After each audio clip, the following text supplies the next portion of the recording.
ஏன்னா சூர்யானாலே எனக்கு நினைவுக்கு வருவது நீட் எதிர்ப்பு. நீட் எதிர்ப்புக்கு துணிச்சலாக நின்றவர் சூர்யா.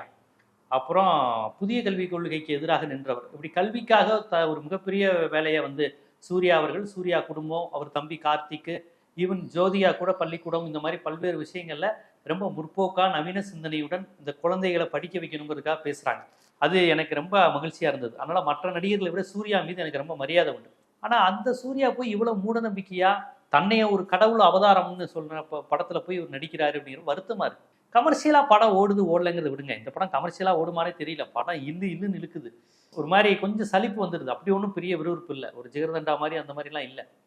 சரி, கமர்ஷியலாவே படம் விறுவிறுன்னு எடுங்க. மக்கள்கிட்ட மூட நம்பிக்கையை பரப்பலாமா, முட்டாள்தனத்தை பரப்பலாமா, ஆணாதிக்க சிந்தனையை பரப்பலாமா? அவர் அந்த தீவுல போய் இறங்குறாராம். பிறந்து ஒரு பொருள் இவர் அறியாமலே உடம்பு சிலுக்குது, செய்ய காமிக்குது. கண்ணகி கோவலன் வரும்போது அந்த மீன்கொடி பறக்கும் தெரியுமா மதுரையில, வாராதீங்க வாராதீங்கன்னு தற்கூர்பீற்ற அணி வச்சு பாடியிருப்பாங்க.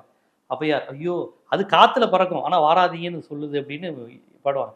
அந்த மாதிரி முழுக்க முழுக்க மேஜிக்கு, கடவுள் நம்பிக்கை, மூட நம்பிக்கை, ஜோசியம், குறி சொல்றது, பூசாரி, அவதாரங்கள், தனி மனித தூதி, ஹீரோயிசம்னு எல்லா இந்த இளைஞர்களுக்கு எதையெல்லாம் இருக்கக்கூடாதுன்னு நம்மலாம் போராடிக்கிட்டு இருக்கோமோ அது எல்லா குப்பையும் சேர்த்து ரெட்ரோல எடுத்துருக்காங்க.